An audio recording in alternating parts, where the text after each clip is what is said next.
गेल्या 2 ते 3 दिवसापासून सातत्याने मला जे गुंतवणूकदारांचे फोन कॉल झाले त्यामध्ये प्रत्येकाला कायदेशीर आणि मानसिक आधार देण्याचा मी प्रयत्न केलेला आहे.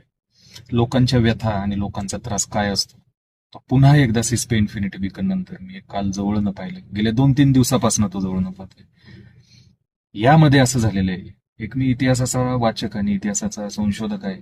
त्यामध्ये मी काल सायंकाळी निवांत बसलो असतं, कारण मला या डोक्यामध्ये एक असा विचार आला की याच्या आधीच्या कालखंडामध्ये आपल्या भारताच्या इतिहासामध्ये असं कधी घडलं होतं की ज्यामध्ये लोकांचं इतक्या मोठ्या प्रमाणात मानसिक, आर्थिक आणि सामाजिक शोषण झालं होतं.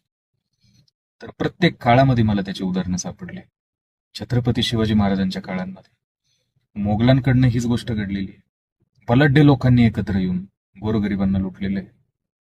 सत्यशोधक महात्मा ज्योतिबा फुलेंच्या काळामध्ये हेच झालं.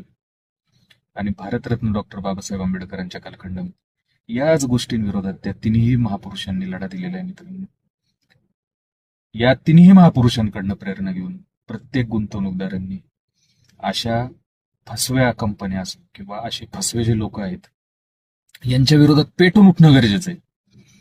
यांच्या विरोधात बंड पुकारणं गरजेचं आहे. तुम्हाला कोणतीही यंत्रणा तुमच्या सहाय्याला येऊ नये किंवा कोणीही तुम्हाला मदत करू अथवा न करू. ऍडव्होकेट शुभम रमेशराव साके हा व्यक्ती तुमच्या मागे खंबीरपणे उभा आहे. आणि काय त्यामध्ये कायदेशीर आपल्याला दुविधांना सामोरं जायचं असेल त्यामध्ये प्रत्येक गोष्टीत मी तुम्हाला गाईड करायला तयार आहे.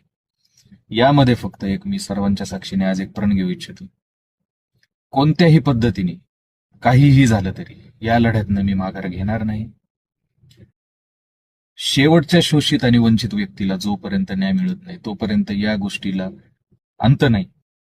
आणि प्रत्येक व्यक्तीने यामध्ये योग्य पद्धतीने स्वतःचा सहभाग नोंदवल्याशिवाय मला देखील याच्यात काही करता येणार नाही. त्यामुळं जे काही ग्रुप्स असतील, ग्रुपवर बोलण्याऐवजी कृतीशील प्रत्येकाने होणं गरजेचं आहे. आणि त्या कृतीतनं नक्कीच तुम्हाला न्याय मिळवून देण्यासाठी मी कटिबद्ध आहे. मी माझे प्रयत्न 100% ठेवल. आणि ह्या सगळ्या फसव्या कंपनीतील जे कोणते संचालक आहेत यांना जेरबंद करून जेलमध्ये सडवल्याशिवाय आता गत्यंतर नाहीये.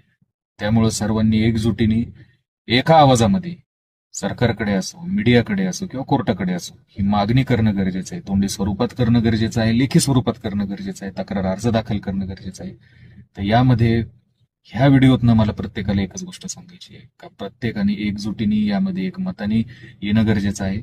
आणि कोणत्याही भूलथापांना कोणाच्याही बळी न पडता आपल्या राज्यातील, आपल्या देशातील जे कोणते महापुरुष घडून गेलेले आहेत त्यांच्या व्यक्तिमत्वाकडे एकदा वळून जर आपण पाहिलं तर आपल्याला नक्कीच यामध्ये लढाई करण्याची प्रेरणा भेटेल.